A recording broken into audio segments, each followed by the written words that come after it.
I want to just mention a couple of things, kind of housekeeping things. Historical Society of Moorestown has been around for 55 years.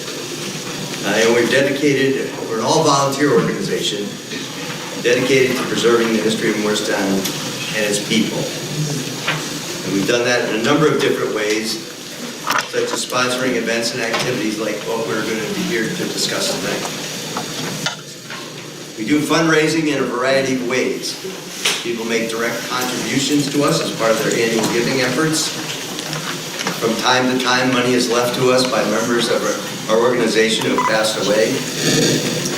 And we have fundraisers such as our annual history and ghost tours. We also raise funds from our membership dues. If you're not a member of the Historical Society, I would ask that you consider joining. Membership levels start as low as $35, and we have application forms here tonight at the table where you signed in, where you can become a member. Becoming a member of the Historical Society of Moorestown, you help support our efforts to preserve the town's history. One of our regular activities is to hold history-related lectures here at the library. Our next lecture in what we call the New Jersey History Speaks lecture series will be held on April 29th. Our speaker will be Bill Whitaker, who is the curator and collections manager of the Architectural Archives at the University of Pennsylvania's Weitzman School of Design. He will discuss buildings in and around Moorestown who were designed by historically important architects. It will usher in the final weeks of our current exhibit on the life and work of the iconic South Jersey architect Malcolm Wells. In 2022, Deputy Mayor Law, Richard Gray and me. I knew his brother Greg, but Richard and I had never met.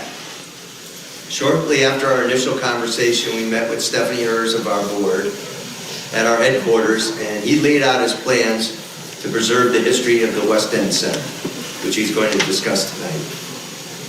This year we have applied for a grant from the New Jersey Historical Commission, which is a division of the Department of State.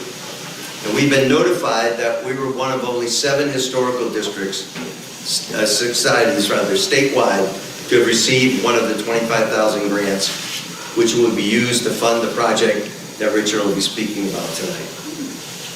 Now, Senator Troy Singleton was supposed to be here this evening to present this check.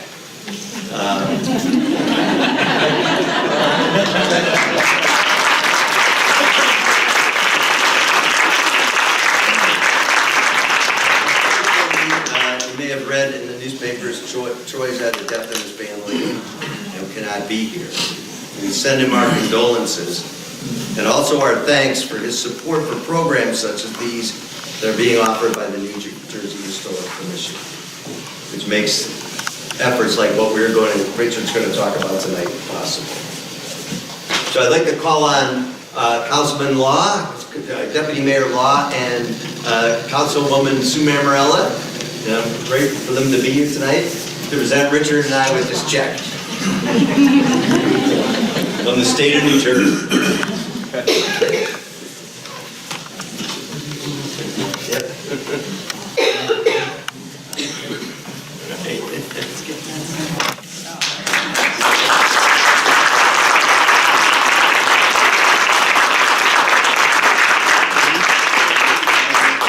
Thanks, you guys. Sign the back.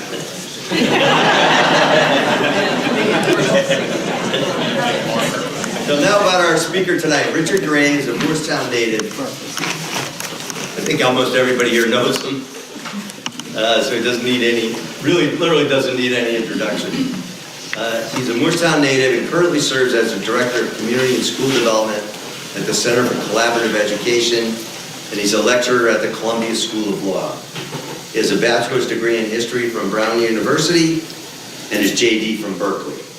Please give a warm welcome to Richard Gray.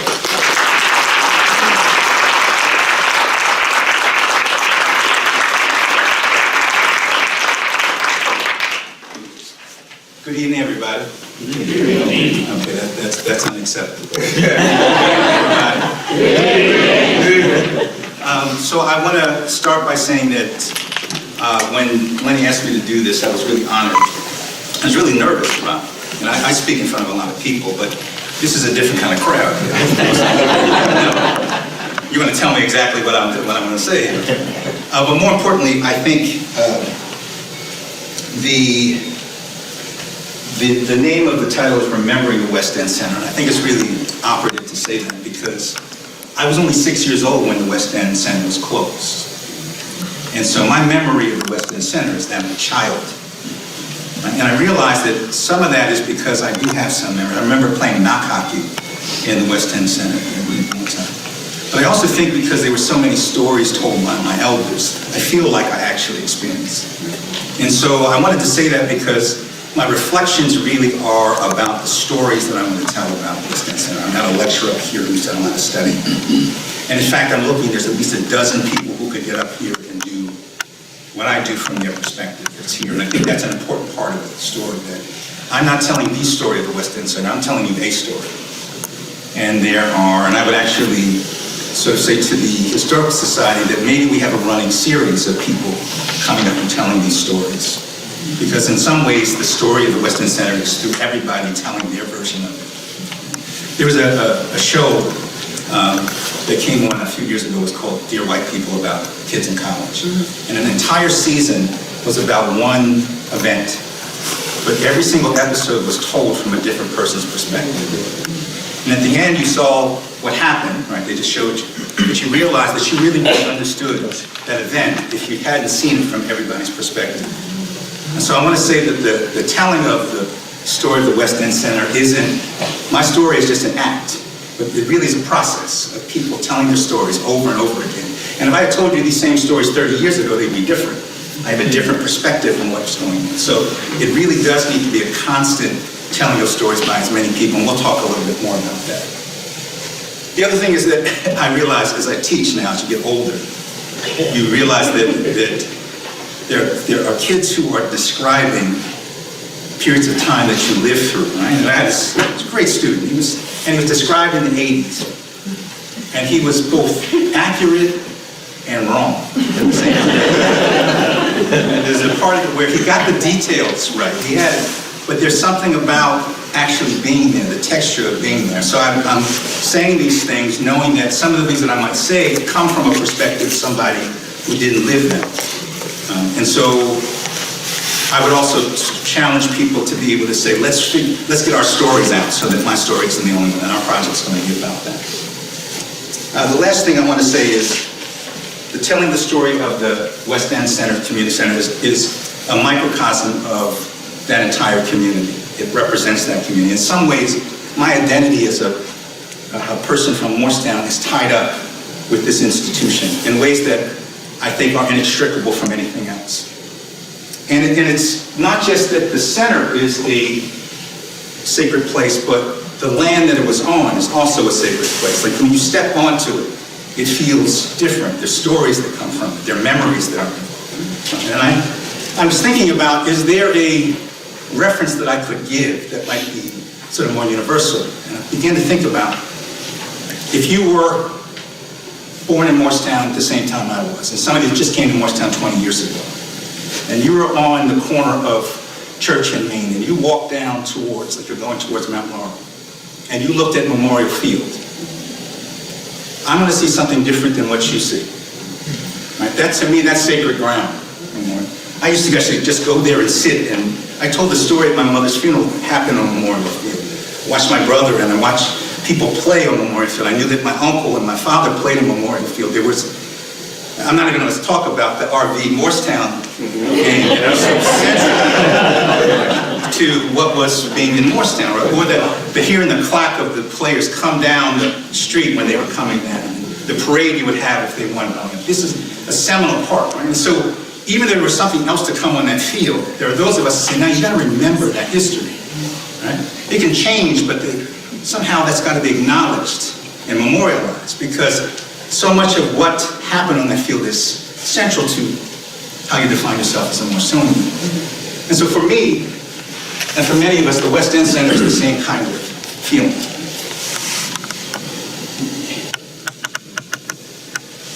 This is the, actually, I was looking at his handing me this. There's a 2018 version of this as well. You think about this, the West End Center closed almost 50 years ago. People are still having a reunion to this space. This is a picture, that's my mother and father up there in front of the West End Center. And I'm going to do a shout out here. Yeah, you can do this one. That's the shout out to the committee of folks there. I thought I would give a shout out. This is the committee of folks who were working on the West End Committee. I appreciate it. We had a great time. And actually, if you click it, you will see we had a great time. Here are pictures of folks at the reunion. You keep clicking. Click again. Yes, I'm going to get down right away. And what you'll see is the way that we actually celebrated it was reminiscent of the kind of experiences. These are pictures that were taken. This is probably a Blue Chips event. And so you'll see a lot of people that we've known. So in some ways, it wasn't just a reunion. It was we're trying to recreate some of the experiences that we had in the West End Center. We did that in Gene. So I'm just going to tell you some basic facts about the West End Center. And actually, part of this is because of the Moorestown Historical Society has helped us build a record. But you can see that the West End Center was established, this is the article of incorporation from 1940, was established in 1940. And in large part because the black residents of Moorestown could not use the community house. Right? And this is, I've said this to some people, and it's a shock to a lot of people that existed. But it was very clear that you couldn't use. My uncle said that you couldn't swim at the community house. So I think we might have been the first generation that was allowed to do that. So it was very clear. In fact, I'll have to get the reference, but I think the person who built the community house said he didn't want any black people. And so we're going to have to find that part of this is going to be a conversation about sort of a dark history, but I think a history that it can be reconciled and healed, but it's something that needs to be acknowledged.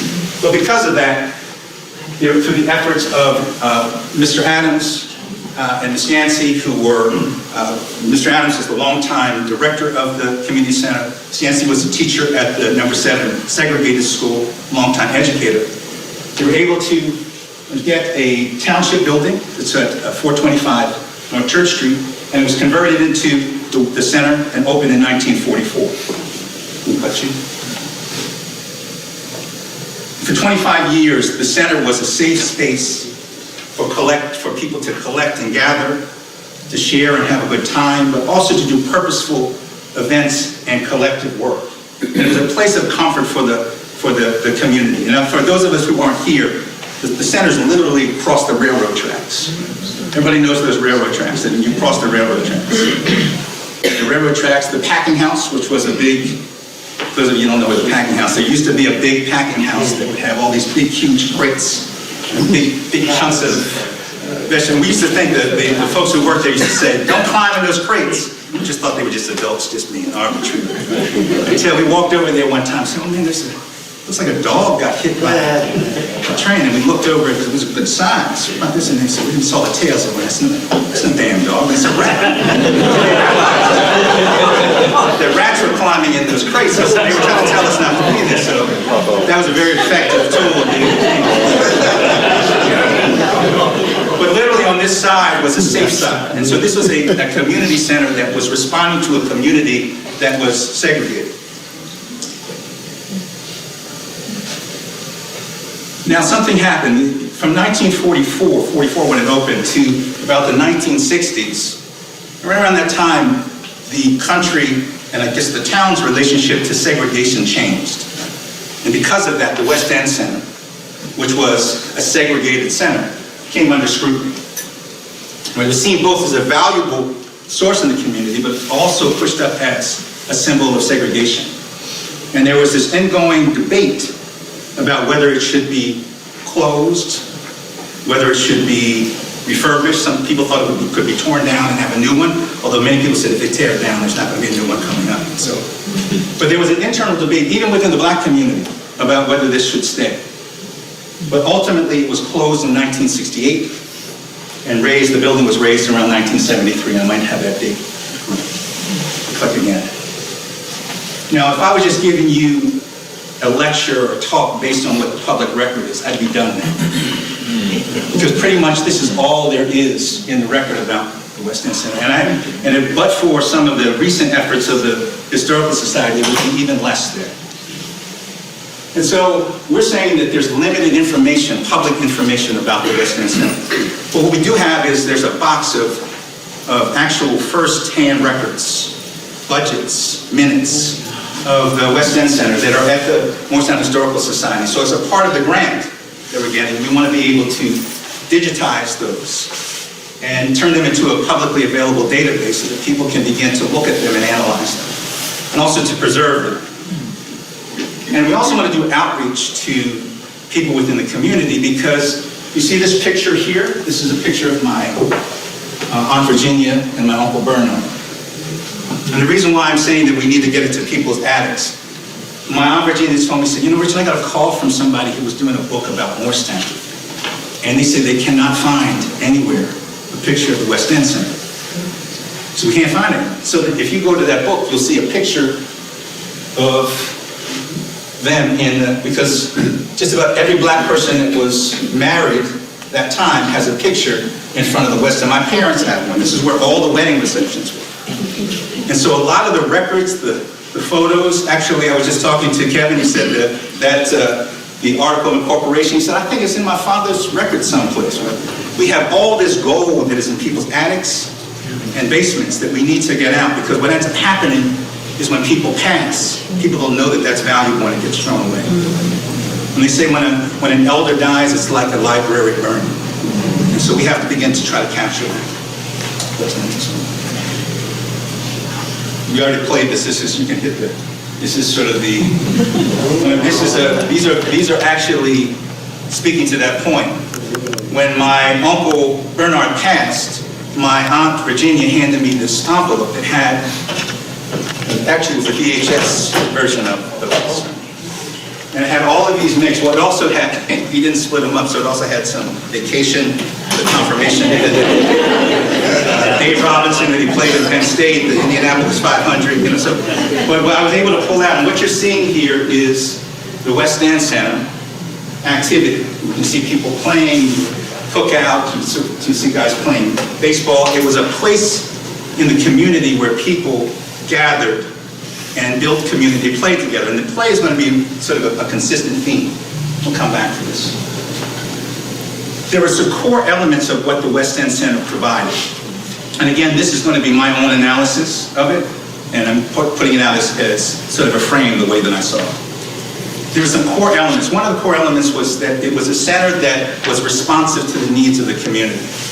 I posted, there's actually a West End Facebook page, and I asked people, what would you want to share about this? And a number of people said, well, you know, they offered classes. There were cooking classes we could take. There were etiquette classes we could take. And you'll see here, this is from the Courier Post in 1951. There was actually a daycare center that was set up for the working women in the West End Center. If you go back to that picture, you don't have to go back to it, of my Aunt Virginia, you'll see in the corner, it says daycare center. And so it was a center that looked at the needs of the community and said, if there's a need, how do we respond to it?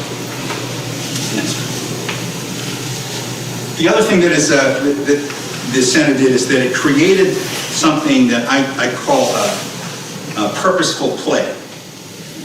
It's where people come and they sort of hang out. But at some point they're like, you know, we're just hanging out here, we got to do something. So actually the Blue Chip started with a group of men playing pinochle in the basement of the, you see this is the history. This is actually the original history of the West End Center, again, that I found in a milk crate in my uncle's outhouse. It wasn't a real outhouse, that was just his man cave, that's what he called it. So what it says here, during the winter of the months of 1959, many young men would gather at the West End Community Center to play various games and socialize. It says, generally during these periods, someone would always suggest a recreational club. After much discussion and long waiting period, the group finally called a meeting, and in July of 1959, Club Blue Chip was formed with 9 members, with Bernard Winchester as the first president. Before the group was officially formed, Mr. James Adams, the director of the West End Center, They consulted for permission to renovate the basement, which goes on to say here that part of what they wanted to do, in addition to have a recreational club, it says, as for the group itself, we do not intend to just be a social club, but in the future we intend to strive forward civilly. And so it was a place where people would come and hang out, but eventually they would say, you know, over here, let's do something that's going to actually serve the community. So if you click it, see? This is actually a picture of the blue chips. You see, it's Dave Robinson, the big guy in the middle. The tall one is Mr. Wright, who always very tall in the back. You can click it again, and I would say this is clearly the 70s. You can see that the lapels are wider and the hair is wider. Here's the picture of the wives, the colorful, more colorful. And the blue chips in action, they would have dances, they would have fundraiser events. There was a fundraiser event there you see where Lionel Hampton actually played for the fundraiser. And they would provide for the fundraiser scholarships to students. For those of you that were my age, the person in the light suit over there, that's Mr. Bryant, who was one of our teachers. But they would provide scholarships. So again, it was a club that was created at the center. And even though there was recreation, they were saying, we're going to do something, but while we're having fun, we're also going to do something that's going to contribute to our community. I had to say this as part of it. These are some pictures from the blue chips. That's Mrs. Bounds up there, that's Mrs. Marshall.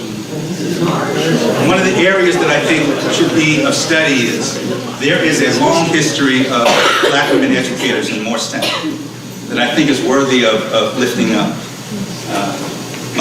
I'm not saying that just because my mother was an educator, but Hattie Green and others that were part of that tradition. And I think it's one of those areas that I just wanted to name as I think a study that would be important. All right, that's it. Yeah. The rest of it's just going to have to look at me. And part of that is those are all the pictures that I had. And so one of the things that I'm putting as a charge to people that is we do have pictures, that we do have documents. As a part of our project is we want to be able to collect them and make them a part of not only, you'll be able to keep them, but we want to be able to digitize them to make sure that people who want to know about this history can have access to it. But in addition to the purposeful play, there are a couple other things that I thought were really sort of instructive about the West End Center. One was, we used to talk about this, there would be cookouts and events where people would come, and it was essentially, you knew what was going on, so you go there and sort of build community, right? You built relationships through playing baseball. You built relationships through acting, through engaging in the activities. And so that the center created activities that said, I'm not just here as an individual or as a family, but they're going to be active life that's a part of the community. And in addition to that, it would be available to people for private events. And use private, like, right? So if you had a wedding reception there or a birthday party there, you could have it there. And I have a story my mother told me. She said she went to the second, I think it was the second birthday party for Perry Wright. And she said, Richard, I went to this party and I just moved to Moorestown. And she said, that was the biggest party I ever saw for a 2-year-old in my life. Everybody was at the party. And what ends up happening is if you have an event at the West End Center, it might start off as private, but somebody's going to come in and participate. And I think it's while we used to think about people doing that, it actually created a kind of dynamic. It created a dynamic that said, your family celebrating this, you're not only a member of this community as an individual, but your family is also a member of this community. It was a way of celebrating the family. Right? And so it was a new connection. And when we got there, it was sort of like, we're celebrating your family. You're connected to your family. And I think that's part of at least a part of that identity that I find in Moorestown. How many of us have done the name game in Moorestown? You walk up to somebody and say, you're from Moorestown? Okay, where'd you go to school? Okay, I know your brother. And then you work back from that family to the person, right? And that was the kind of relationship that was developed there, that there would be these families that would ring true there, right? Eldridge, right? Muse, right? Lott, Young, Still, right? These names that would be sort of synonymous. And you built sort of a connection to those families through those community events, right? The other thing that as an educator, and I work in education, that I found, and this was something that personally connected me, was the way that the center created opportunities for young people and young adults to play roles of leadership. I have two stories on that. One is related to two people that I need to shout out for this because my memory of them, both in the neighborhood and there, is connected. One is Bruce Alston, and the other is, I call him Butch guys now, but he's Reverend Franklin. I call him Butch, but I'm Reverend Franklin. Yeah. Butch. But what I remembered about them is they were older than my brother, right? But they were not as old as my parents. There was something about, my mother's 25 years old, and my father's 28 years old. They were old people. Like, I can't imagine. I can't imagine being that age. But I can imagine being 12 or 13 or 18. And so they played this role of sort of being a ladder to leadership, where you saw the way older people behaved. And one of the ways that presented itself, and I'm looking at them, we used to play football after school. And Butch or Bruce, they would be the designated quarterback. Has anybody ever heard of that phrase, designated quarterback? So on the team, there's a quarterback, and there's a quarterback. And usually on two teams, there's 7 quarterbacks. But he would be the slightly older person that when you were offense, he played quarterback for you. And then when the other team was on offense, he would play quarterback for them.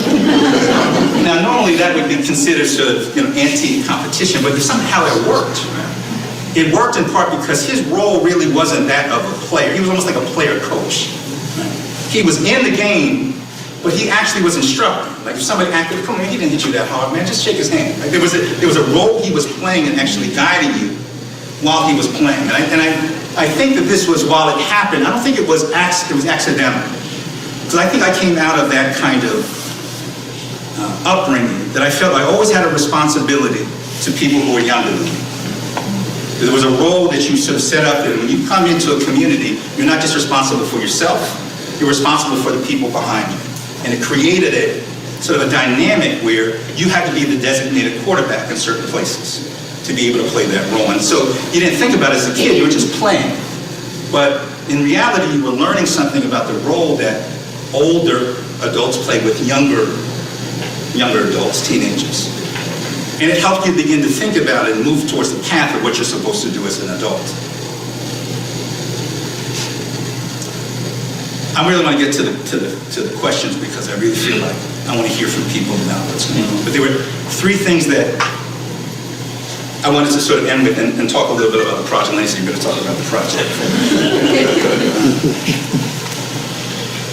There was part of the reason, the way that I got involved with this is Quentin had mentioned to me that we had connected, and I was just sort of congratulating him on his new position. He said, I've been doing this work around the Yanciana Park. I've been talking with people. And this guy, Greg Chin, came up to me and said, hey, listen, man, you're going to have to do something about the park. You got to clean this up. But he said he also added something that was particularly important. He said, because it's not only important that this park be clean, but this park has an important history. And we began to talk, and Quentin was like, listen, I want to make sure that I respond to that history. I need to know it and understand it. So he actually set up a listening session. We're going to bring people from the neighborhood online to sort of talk about the park and what it was going to be about. And he asked me to try to recruit some people who sort of knew that history. So I just asked a few people to be a part of it. And it was a really nice session. It started off, so I thought, can we make it a dog park? And he was a nice kid, really nice young man, 13, put a passionate plea for a skateboard park. Like he did a really good job. He didn't go anywhere, but it was really good. And we were banding around these ideas, and then my mother said something, and she said, if you're going to do something on this park, we have to know its history. And she said, the history starts in, this was a place that was born out of segregation. She said, you go there and you talk about there's no parking, there's a reason there's no parking. Nobody was intended to drive there. Anybody who was going to the park was going to be walking. There's a reason why the street's dead end. Because I used to think you could get lost in those woods. Right? But they really just to 20, 30 yards, it's a barrier between white and black neighborhoods. Right? There's even a barrier behind the West End Center. And if we don't memorialize it, the number 7 school, which is now where there's housing, was the place where we went. So there were these places that my mother was saying that, I'm not saying that you gotta not do certain things, but if you are gonna do something, make sure that you know the history of the land that you're doing. And I think that the important part of that is that could have gone a couple of different ways. People could have got defensive, people could have, but 2 things happened. First, a lot of people were really angry they had never heard that before. And so part of the challenge here is, how do we make that history of what happened a part of general knowledge, right? It is a part of who we are. Growing up in Moorestown, the kind of segregation was here was something everybody knew but nobody talked about. This is an opportunity for us to talk about. And if we talk about it in the way that it happened in that session to the way that it did. Because people began to say, if I knew that history, I would be given different suggestions. So people started talking about, okay, could we do something that maybe connects the park with the schools so kids could be doing research and we could have signage. And there was a whole different conversation that once people knew the history, that said, we're going to move this forward, but we want to move forward in a way that actually respects the history of what's there. And I was told there that I also need that there's the next part of it. There's another listening session that's going to be happening. This is a sort of a plan that's come out of some of those conversations. It's going to be on March 6th at 6 p.m. and this is going to be online, virtual. I'll make sure to announce it. But as we were having that conversation, we began to think about the fact that these kinds of lifting up of histories aren't just about us coming here and talking about them. There are ways for us to be able to connect with each other. But there are also a way for us to think about what has happened to us before. What does it speak to the moment we're in now? And then how do we move forward? I think that's important, particularly for the Black community, because when I research Moorestown, every description of Moorestown is haunted by its colonial roots. Right? I mean, it's just this colonial this, colonial that. And there seems to be like this travel, this colonial, and now today, and I'm like, damn, that's a whole lot of time that's happened in between. You know, what happened in Moorestown in between there? And then I began to think, you know, from the standpoint of a Black person, colonial period wasn't all that relevant to us, right? There wasn't a whole lot of change happening to us in the colonial period, right? It was pretty much the same pre and post.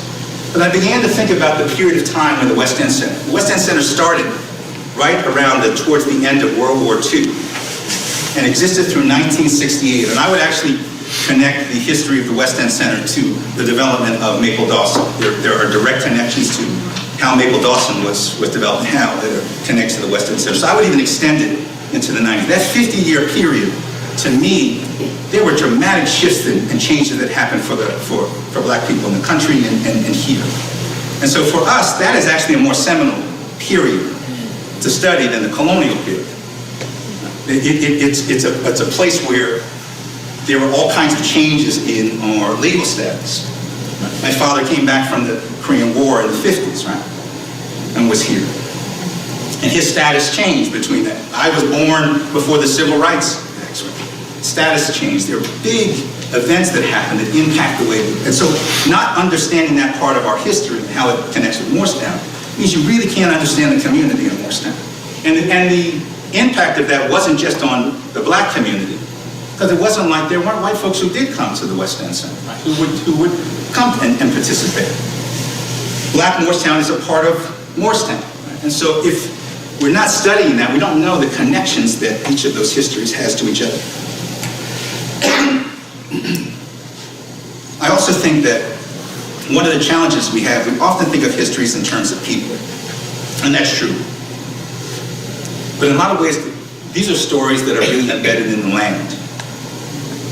It's a story of not just the people, but a people's connection to a body of dirt, a building, things that happen. And I really do think it's about telling the story of that particular land in a way that does 3 things. One is, it allows you to be able to go there and And actually, it's almost like it's sacred ground. So you can go there and actually have time there. And my brother was going to talk a little bit about, we're going to try to do a cookout on the West End space to try to replicate that. Because there's something about doing it in that space. You might even get a couple of knockout tables. I don't know. Yeah, we definitely have knockout tables. But there's also a part of it that even though if it's going to change, people want it acknowledged. Some place where it's acknowledged. I know that we've been working just on signage. You can go there and you don't really know what was there. So something that says, you were here, it's acknowledged.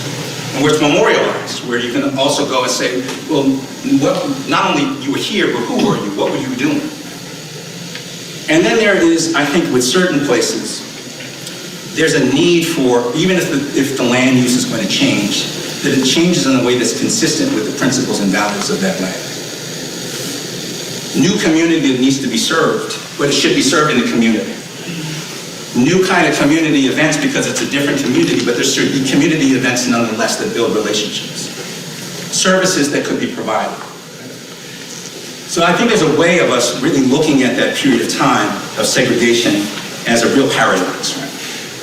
That space was underinvested, right?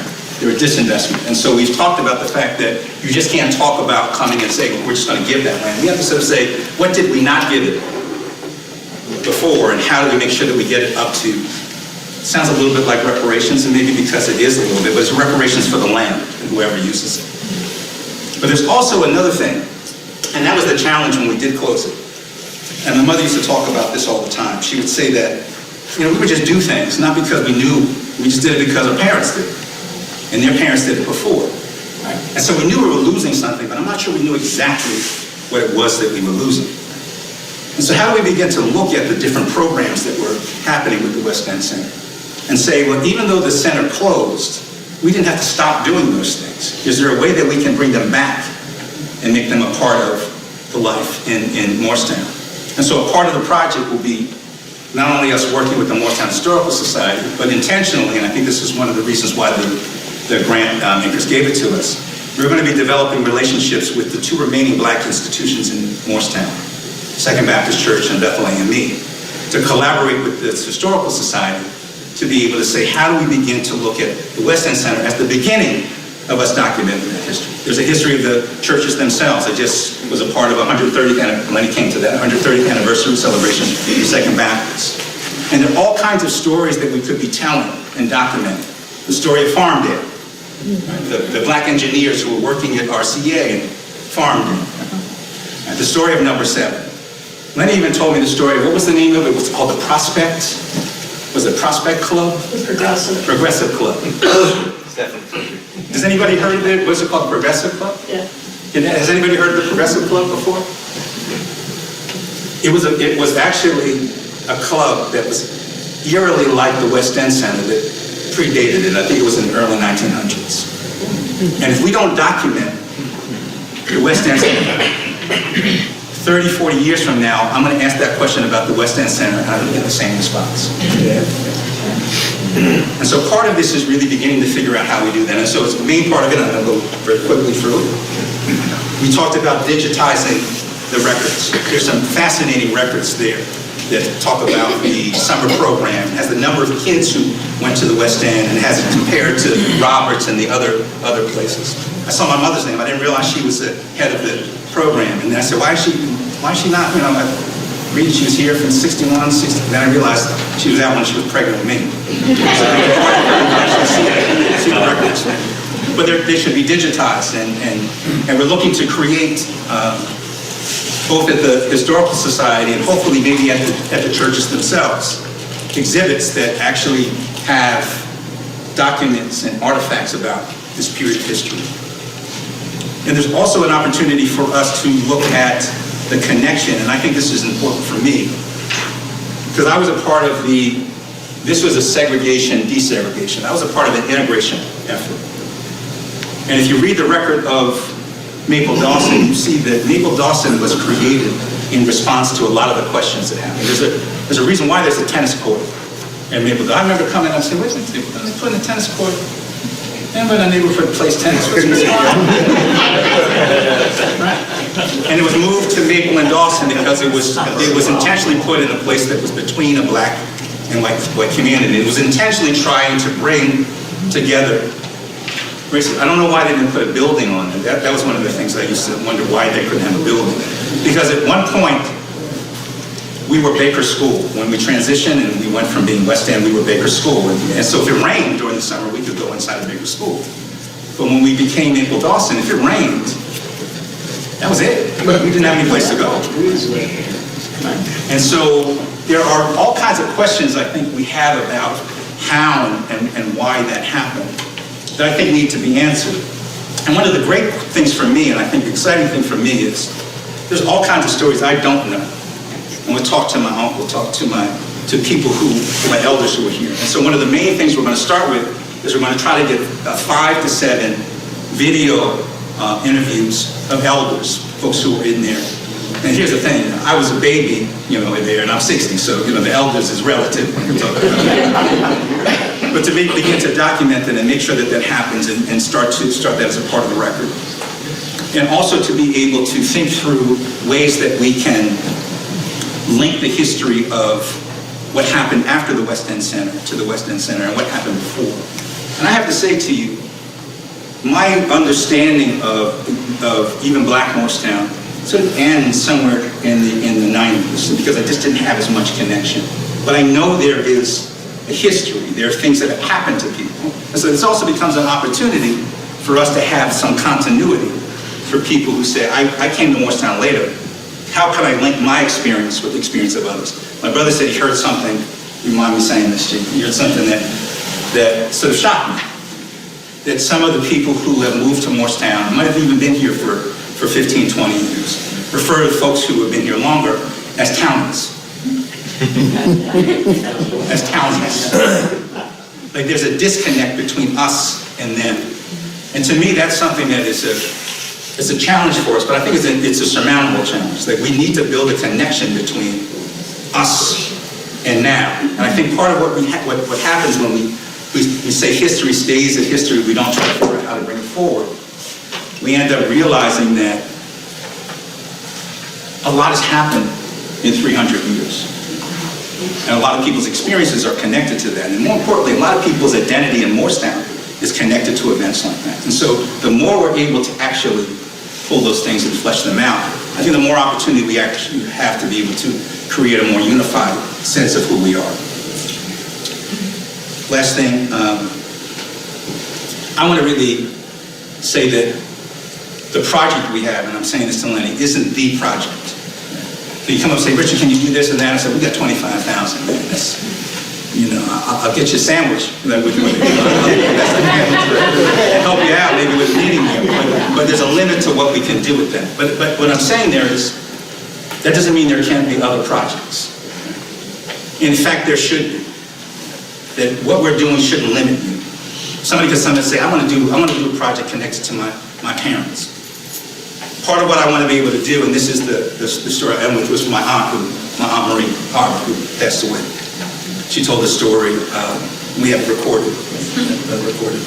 She was describing when she wanted to start a Girl Scout troop. This has probably been in the 40s. And she was saying that there were no black Girl Scouts. You had to go all the way to Palmyra to the area. And she said, I want to have one here. So she says she talked to my grandmother and she sent him over to Mr. Adams. And Mr. Adams, I'd like to, I want to have Girl Scouts. Now, Mr. Adams could have said, okay, we'll get you one. But he didn't do that. He did something that we used to call the 5-minute manager. You're a manager, you walk into one of your staff people walk to your office, they got a problem, and when they walk out, they don't have the problem, and you have it now. And so the 5-minute manager says, when the person comes with a problem, we say, well, how would you solve it? And they give you an answer, and you say, okay, whatever authority you thought I had to be able to do that, I'm delegating to you. Go ahead and do it, right? And people feel empowered to be able to do that. She said, that's what Mr. Adams did. He said, what do you want to do? So I got to raise money. And she said, well, okay, well, I'll help you raise money. I'm not going to get it for it, but I'll help you raise money. What do you want to do? She said, I want to have a show.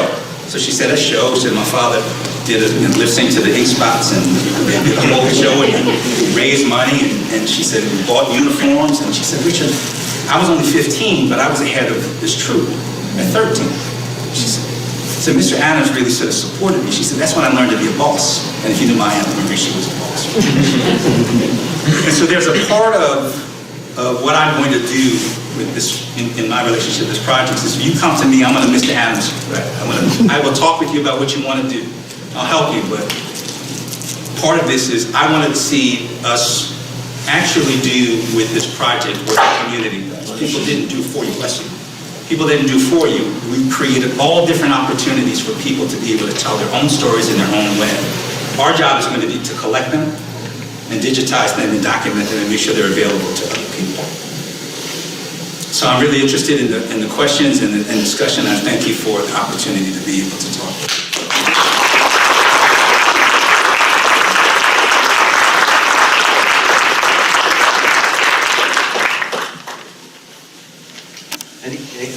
I have a question. Go ahead, Suze.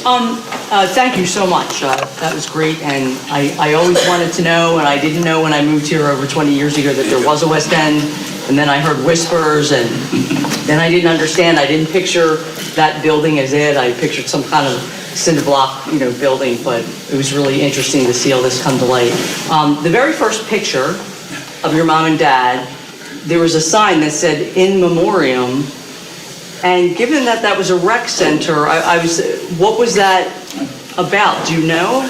That's a good question. I'm not sure if it was. Did anybody that was around? I would imagine it might have names. been names of people that might have passed. That would put them in.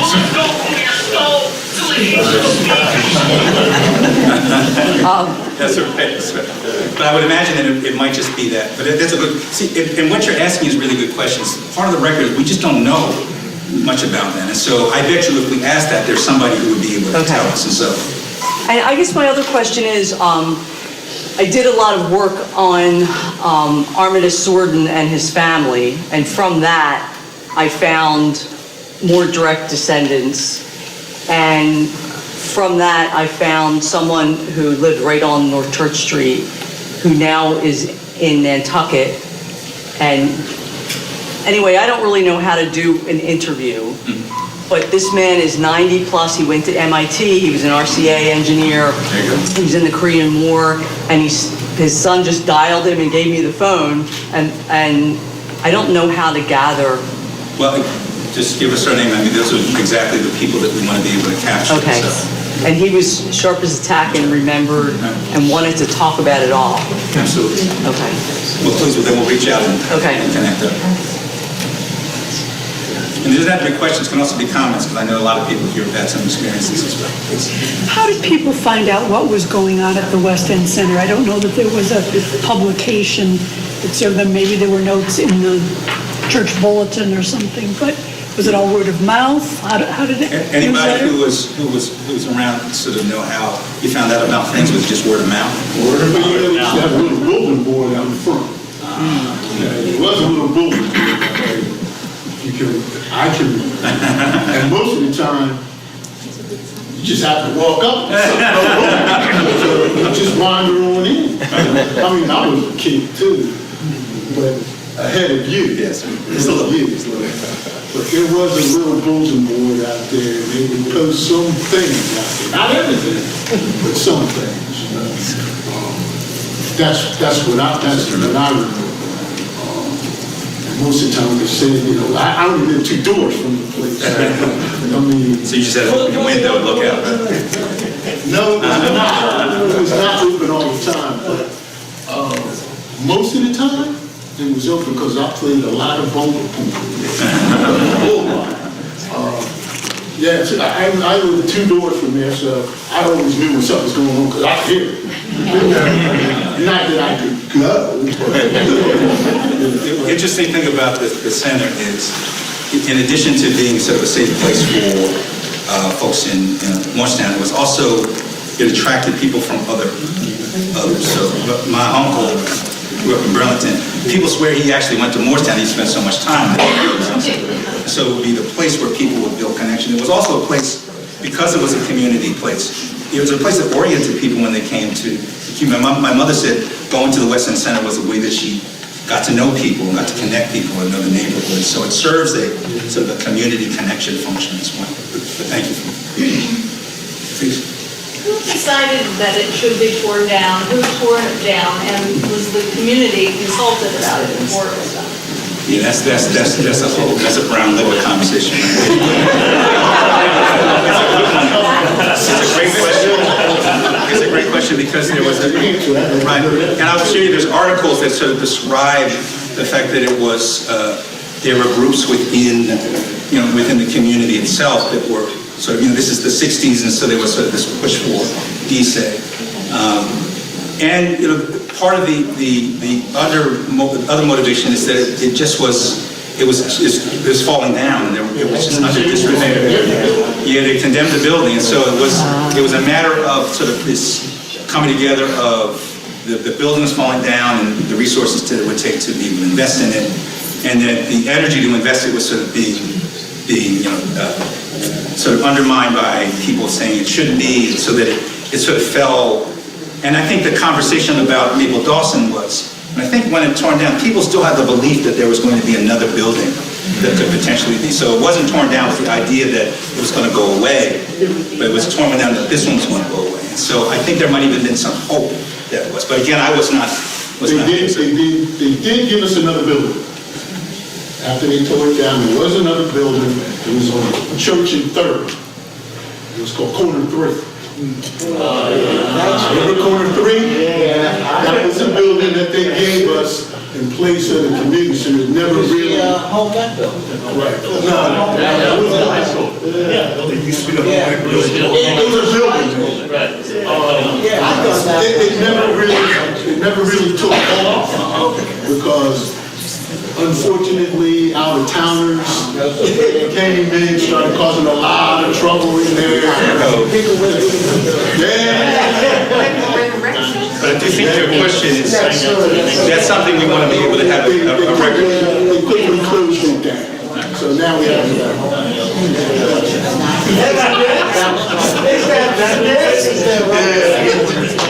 We have a little reunion going on. But I do think your question is, we have the only record that I've seen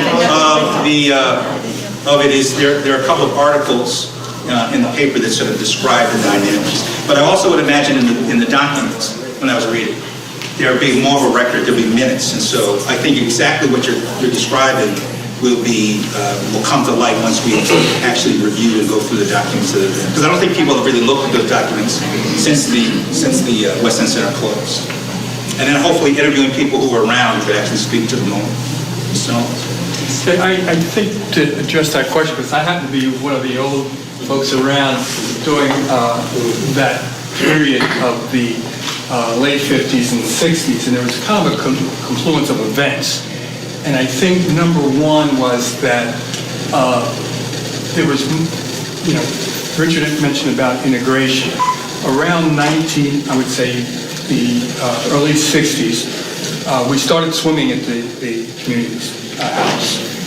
There was on Friday nights there was a dance called Teen Haven, which we started going to. And also at the same time, the community center used to have dances on Friday and Saturday nights. And you mentioned, I realized recently that I was good friends with his mother's brothers, who I played football and basketball with years ago, and I never made the connection. And I say that only because the community center was a gathering where kids from Burlington, Palmar, Riverside, and of course Mount Laurel came for dances. But it was also during a time when, again, you had the civil rights movement. There was a concerted effort to basically fulfill the whole promise of, and I say integration as opposed to desegregation, because I came along with there's a kind of crossroads.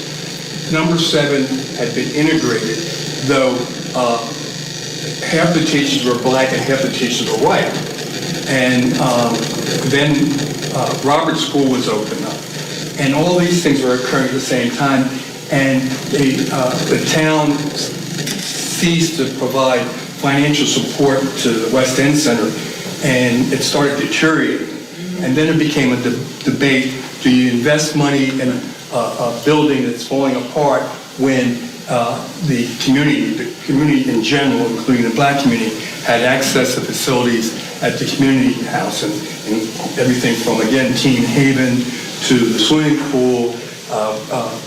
We had a basketball court where we played a Little League basketball league that was integrated during that time. So again, I think was the major event was it was the time of the Civil Rights Act in 64 and 65. But before that, the effort by the community to call for integration and not pour money into promoting and continuing segregation. That's it. Thank you. Thank you, Mayor. And it's interesting to think about the community house is townwide. There is something about it being a neighborhood center. You didn't have to respond to all of Moorestown, you just had to respond to a particular neighborhood. And I think even separate from race, I do think there's a value in having a space and center that is responsive to the neighborhoods, because it's hard for, with the diversity of a town, for it to be able to speak everything to all people. But that is great history. We have another Todd, and then I had So, in this opening this up to anybody who may know, tell us more about the chippers and why you think that kind of melted away with the generation between your father and us. Yeah, that's a great, I think there's a real interesting study about the generations of folks who grew up in Moorestown. I'm looking at my uncle here. My father, grew up in Moorestown. With the exception, I think, of the Korean War, he probably lived within a quarter mile of himself. He didn't really, and people would come and be in Moorestown and would stay. We were I'm speaking sort of anecdotally here. We were one of the first generations that actually had opportunities and went away. Right? And so there's a lot of folks from my generation whose families had been here for years, and then we moved to different places. And so I do think that some of the things that were sort of connected to town were impacted by that. I think the churches are being impacted by that a lot as well. That now, it used to be, if you were black and in Moorestown, you were here. So I do think that there is a real difference. So do you think they saw that unintentional consequences? They were pushing scholarships and opportunity onto their children? I'm not sure if they saw it. You'd have to ask somebody who was from that area. I think it was one of those things where it felt like, they say that if you put a frog in hot water, it'll jump out, but if you put it in there and slowly turn it up, it'll. And I think it was one of those things where it just sort of happened, and then when it was on you, you're sort of dealing with it. But I think these are great questions to ask the elders who were there to sort of speak about. So that's a great question. But I think, Richard, you make a good point. It's the fact that there weren't other options in terms of places to live when we grew up. That was where we grew up. We went away to school, many of us. We came back, Dennis stayed in town, right? Dennis bought a house behind Baker School. We didn't even know the development name was just behind Baker School. But he had the opportunity. So many of us, when we went away to school, we didn't move back into Dodge. People from Dodge know what Dodge is. But then you had people of our parents' generation that lamented the fact that that community, that neighborhood was starting to change. Because you had white families that would come in from other towns and say, hey, these are nice people. And I can put my kids in the Moorestown public school system, and I can move into Moorestown at an affordable price. So you started to see a change in the neighborhood, but it was because there were many of us that didn't come back and move back into the houses that we grew up in. Oh, yes, for sure. So is there going to be like a push to actually teach the kids in Moorestown? Because my poor daughter grew, she goes to Moorestown, and I have to teach her, when I cross the railroad tracks, I'm like, okay, that's your grandma's house. And this was segregation. And she looks like, they don't teach us segregation. That was down south. I'm like, no, this was the reality. And when you cross that street, and I knew it too, because I worked in Mount Laurel, because it was Moorestown, Mount Laurel, you went to 3 churches. You went to Jacob's Chapel, you went to Bethel, you went to where we went. And then people know you by that church, but when you cross the street, that's where your community was. So, but is that going to be a way where they actually teach it at school, the number 7, I used to have to teach her that. Number 7, that was segregated school. When you talk about your grandfather, you know, you went to these churches, you didn't cross the street and go up there because you weren't allowed. You know, I have to explain it, but that's not taught. It's a Southern thing. It's not Moorestown, because I guess nobody wants to talk about it happened either. I do think, part of what I'm hoping, and I'm trying to convince my boss here, we have this 25. First of all, I'm saying this, we have to hustle to get this 25, and so, want some other people to hustle too, right? We can use some money to be able to do these kinds of things, right? And not just to do what we want to do, but for the projects. And so I think that people who have desires to do things and people who have resources to help them, that we're going to try to bring them together. But I work in education, and one of the motivations for, that I'm hoping to be able to get my job to be a part of this, is that I think at 3rd grade is the curriculum history of Moorestown. And so I think there's a way for us to take this history, and actually that came out of the listening sessions. It was one of the great ideas educators are saying, how do we take this and make this a part of? And so we could definitely work with educators to turn this into a curriculum that would allow for folks to be able to engage in this. I hope when you digitize that you will try to partner with the library. On the library's website, there are local history pictures. Some of them are back to the 1800s, but your history needs to be under local history. And then the kids, when they have to do research, it's going to be there. So you look at the history of Moorestown, it'll be there. Absolutely. So, work with the library. Well, I think that's part of the and these are great ideas that and Greg, you got that, you got some audio on that, so we're capturing these right now. I got it. And that's a great idea. And I do think that there's a desire to be able to figure out ways of the kind of collaboration that needs to exist. I think the Moorestown Historical Society has, this isn't their first attempt to try to be able to build this history, but part of it is if you don't know a neighborhood, it's hard for you to be able to do that. And so the partnership hopefully with Bethel and Second Baptist will create that. But the collaboration doesn't have to be limited just to the Historical Society, this connection, but those histories can go different places. Yeah, I think one of the things we talked about right from the start was that the product of this project that would be kept at the Historical Society with all the other history of Moorestown, right? So that if people do come, like they do, come to our building, come to our headquarters, and look up things about the history of the town, they would find it in there with all the rest of the stuff. That's how we see it. And this is with the improv, to say yes and. It will also be housed, and we've talked about that it shouldn't just be housed in one place. I think there should be, I would love to be able to go into Bethel and there will be a display there that sort of says, you're in the neighborhood and here's the space. Yeah. I even have some dreams of maybe, I said, like my uncle's outhouse, nobody's using it. Converting that space, different spaces where people can go and be able to do that. So to your point, we want to be able to have that history reflected in the neighborhood, and we also want to have that neighborhood and its history reflected as part of Moorestown's history, so definitely welcome that.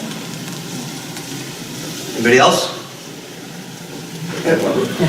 You talked a little bit about the aspect of the desegregation in our town. So from west to east, there's only a few roads that you can get across town. And you mentioned the dead-end streets that were in specifically the historic black neighborhoods.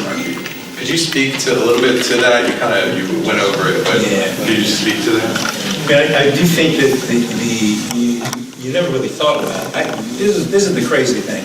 I remember being at a conference, we were talking about something, and I just said, damn, I grew up in a segregated neighborhood. It just didn't dawn on me that I was in that neighborhood because first of all, when you went to high school and middle school, it was we were bused, because just about every black person would have gone to Baker School. Right? We had one bus, right? We were sort of sent out. But it was one of those things where there were certain things that I didn't know, like the railroad tracks in certain neighborhoods you weren't supposed to go in. But there was also, I don't know if even our parents talked to us about this, like, no one ever told me about what the dentistries were back. You just sort of learned it by osmosis. People would talk about it and you would sort of absorb it. But it was interesting, because I don't remember, and I'm looking to my family, I don't remember us having explicit conversations about it, even within the black neighborhood. It was just sort of like, you just understood. There was a block there. And I used to think it was a real barrier. Like, I thought it was like 40, 50 yards, like I would have to put some breadcrumbs down there. But I didn't realize till I got older, it probably was because I was smaller, that it really was just sort of that natural barrier. But I do think, to Quentin, if you go into a place and you're saying, we want to reuse this land, but you don't know why those barriers are there, right? You could do something that inadvertently just upholds something that was a sort of a vestige of segregation. So knowing and understanding why it was there could actually be a symbolic breaking down of those that actually signals something that's different, right? Even though you might not think about it that way. And so knowing and understanding those things, and again, I know them as a child, but I think if you were to do the collective history and listen to people, there are probably things that you would learn about the how and why of that would be instructive for you as, government official to be able to say, we don't want to replicate that. So when we're doing this land, we want to talk about the barrier that was at West End. I think the other side of the railroad tracks, I'm not sure if a lot of people know, it's because of the way the wind blew and the soot from the coal. That's why some people opt to live on one side of the railroad tracks. When you talk about Church Street, Roberts Avenue, and Clark, it was all dead in the street, used to be done. At the bottom of Glen Avenue, Roberts Avenue was a tough thing. That's why they were all dead ended. They didn't let them come. When did the dump, how long was the dump? They closed that dump, I would say, in the early 40s. Early 40s. Yeah, right at the bottom of Glen Avenue, dump a lot of them refuse. Wow. See, this is the part of it where, for me, if I had the lottery, what I would do is I would just get a recorder and I would just sit down and record these stories. And I do think it's important to not record just what happened, but to record stories. And I emphasize the story because I think a lot of times we share information in bits and data and policy, but when you share it as a story, I mean, there's a reason why you have parables, and the reason why, when you share it in the story, you're transferring information, but you're transferring in a little piece of human form. And people can connect with stories in a way because there's a human side of it. I might not even connect with the content, but I'll connect with the experience. And so I think the more stories we can get out about that, I think the better and the more access we have. So the goal of this project is to really begin the storytelling in ways that both people can share it, but people can also hear them and it's available as much as possible. Also, when you tell a story, you get context. It's not just facts that you're reading, but it helps pull things together. And as Richard talked about, is the fact that, this is the story from Richard's perspective. I'm only 4 years older, and I can add to that. Greg's just a couple years older than me, and he has significant difference. No, you're 72, right? 72. Yeah, 72. So you're 5 years, and his perspective is going to be, different. He's, just a couple years older than Bruce Jones, and each one of us, just from a couple of years, we have a different perspective in terms of what we experience, either through our parents or our own personal experience. I remember there being a discussion about whether to keep West End or not. I've shown people pictures of the community house and then of the West End, right? And that's supposed to be separate but equal. And they're like, oh my goodness, how can you? But the stories that we have, the memories that we have of West End, I wouldn't trade them for the world, right?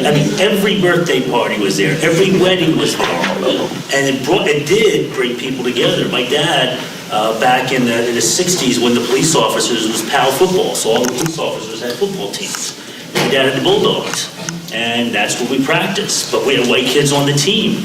And I remember I think Petey Gordon, he was the littlest thing, and his mom didn't really want him. My dad promised her that he would take care of her and take care of Petey. And Petey would wedge Petey between a couple of players, but Petey had to play. And Petey played as much as anybody else.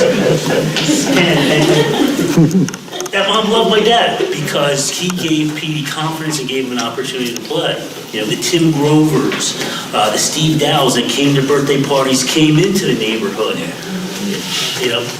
Dr. Dow was the, dentist in Moorestown back then. But it was an opportunity. There were opportunities for us all to come together there at what we called the Center. One of my cousins, and this is not nepotism in this way, but he works with the American Friends Service Committee, which is the action arm for the Quakers. And he's going on sabbatical, and I told him about this project. And so part of what he wants to do is do part of the history of the connection between the Quakers and the Black community. And so there are all these different opportunities. I'm putting this out here because I would imagine that if you're here, there's an interest that you have in a story that you want to tell, and we want to try to figure out a way to do that. Yeah, Stephanie reminded me, if you have stories or, something you want us to chase down as part of the project, you can just send an email to the Historical Society. Our email address is moorestownhistory@comcast.net. And we'll accumulate them all and put them to the group. This is really important that we do this, not just from a positive end, but I was just reading an article about, I guess there was some sort of racialized event that happened here in Moorestown. And what they talked about is that there was active recruiting material from right-wing groups that were coming into Moorestown. And what it made me think about is I went back and looked back. I think Bush Gosnell told this story at my father's funeral, because there was going to be this, and I'm not sure what year it was, but there was going to be this clash between Lenola and West End, and it was essentially going to be like a race rumble. And my father stopped it as an officer, and there were folks arrested. And I read the article. 11 of them were the adults were committed to some sort of work program. But what they said in that article, and this is probably in the 50s, late 50s, it said that the judge had read that he actually sent the case to the FBI because there had been planned recruitment in Moorestown. And my thing is, if we don't study the history, then we're not going to be able to. If we knew that, we could do something about it. But if we don't know it, it's still happening now. To be able to do that. So there's a part of this that, in addition to lifting up, and in addition to dealing with healing, there's also sort of a preventative measure to be able to sort of understand history so that you don't allow it to repeat itself. I think that they had, I was reading, they were saying that there was promoting, trying to recoup the Klan like last year, 2 years ago. Yeah. It was, I mean, it was real decent. So knowing it gives you the ability to be able to combat it in school and other places. One of the things I liked that you said was that when an elder dies, a library burns. So one of the things I would ask of everyone in the room, it's amazing how many times somebody's cleaning out a basement or a house and they send us information, to your point, that may not seem all that important. I mean, who talks about the dump, right? But nobody here would have known that, and it wasn't going to be in any newspaper. So when we try to do research, unless we can find a document, we have a number of oral histories already. We have oral histories, we did some of the Black community in the 70s, and that's why it's so great that we're going to do this again. But if you know people that should be interviewed, if you have information, if you have pictures. Stephanie does the Facebook page for Moorestown History. I do the Instagram page. People love pictures. They love to see themselves playing knock hockey. You know, so if you have anything like that that you could send us, we would love to have it. Moorestownhistory@comcast.net. One thing I would like to emphasize is the importance of Mr. Adams. Yes. I mean, that, he ran that program, and we were all little snots. He never hold a grudge.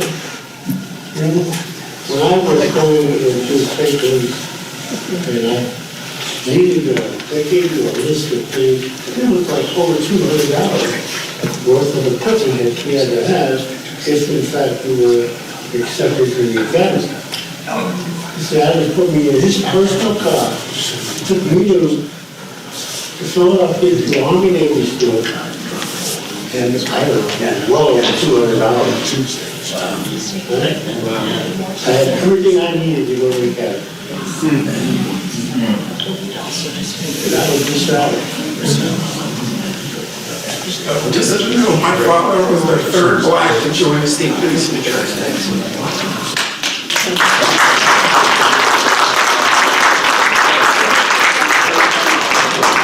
Missed that. Almost 90 years old, right?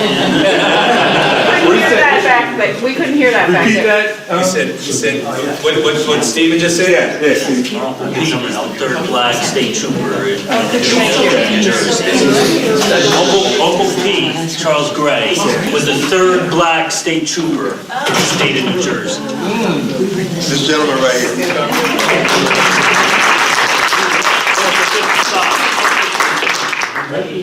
One thing I'd like to say about the West End and our community that I remember, and a lot of you remember this as well. When we went to the gym, right, and we played basketball, knock hockey, pool, or whatever, you know what the gym is, right? Next door. And what happened when the gym closed? We all had to walk home, and everybody went their own way. But we had like a little group of people that would walk up Church Street, and somebody would drop off and we say goodnight, and we get to Walker Avenue, another group of people would drop off and say goodnight, and then we would get this, Locust, and people would go this way and say goodnight. Dennis would go this way, and then we'd keep going up Church Street towards the red light, which is the other demarcation of segregation. And I remember I was not the last person, but I was maybe the fourth to the last person. And the crowd got smaller and smaller and smaller. And it was just sort of, and this happened every day. Every day we start this stretch from the gym, to home, wherever home is. Bernie, you had your home. Todd, you went home. We all went home, and it was kind of a very cool thing. Very cool thing. Everybody had to walk by West End to get home. Yeah. Well, I think that to Todd's point, and maybe this is my motivation for being back here. I remember recently, Billy Robinson's mother passed away. And after the service, we all went over to his house. And we're sitting there, and it's Perry Wright, and my brother, and Bruce Austin, and Mike Muse. And then my cousin David comes through and with his son. And he's sitting there. And all of a sudden, it struck me. I turned into my father. Like this, I remember being in settings where it would be Mr. Muse and it was Mr. Wright, and we were the kids that were watching this, and it just dawned on me that all of a sudden that you're now that elder, and with that came sort of a sense of, damn, you're old. Way over 20. Way over 20. But also a sense of responsibility, right? There's a sense of responsibility that you're no longer the kid listening to the stories, and in many ways you were a steward of them. And so I want to actually have Quentin talk a little bit about the listening session. But in many ways, we don't own these stories. We're caretakers of it. There's a part of it where it's our story, but we're actually supposed to cultivate it and share it with somebody else. And so maybe it's because I'm getting older, but I feel a real sense of responsibility that the stories that really shaped my life live on and actually shape the lives of generations beyond us. And so Then I'm going to turn it over to Blakey. Yes, I know we've been here for some time, so I'll keep it really brief. Again, everybody, my name is Deputy Mayor Quinton Law, and thank you all for coming out tonight. Thank you to Richard Gregg. Could we give one more round of applause?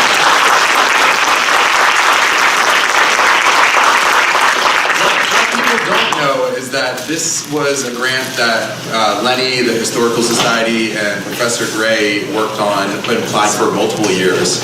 So this is the product of years and years of work. And I also like to give a shout out to the man behind the camera, Mr. Chin, who at a public meeting like this got up and said, you need to do something about Yancey Adams Park. And it's important that this park is when we look at the history, it revolves around community, and the revitalization that we're doing today is going to resemble the same thing, community. So Professor Gray mentioned this earlier. This is the most recent conceptual design for the revitalization of Yancey Adams Park. So while the Historical Society works to memorialize the legacy, we're going to work to memorialize the actual physical space as well. So there are multiple projects going on around this park. It's on March 6th at 6:30. If you can join us on Microsoft Teams, please go to the Moorestown website and you'll be able to find the link on there. Next, we do have representatives from our Better Together Advisory Committee, and Marie is right over there. The Better Together Advisory Committee was created to make Moorestown a more safe and inclusive place for everyone. And one of the things that they've done for Black History Month is create these cards that include Black history facts about Moorestown. So on your way out, please feel free to take one of these cards. And last but certainly not least, we have another Better Together card that provides the history of Private Armitage Sorden, who Councilwoman Mammarella, who spoke in the beginning, she did such a great job and worked with the Historical Society and others to highlight the story of Councilman Private Sorden, who lost his life in World War I. And he's actually we renamed Beach Street Park, Private Armitage Sorden Park, and that's the first park in Moorestown history to be named after a Black veteran, which if you know, most of our parks are named after fallen veterans, besides Yancey Adams, which is named after Mr. Adams, John James Adams, and Roxana Yancey. So this is a part of a larger effort to preserve history in our town, and the Black history of Moorestown is very much a part of that. So thank you all for coming out. Please feel free to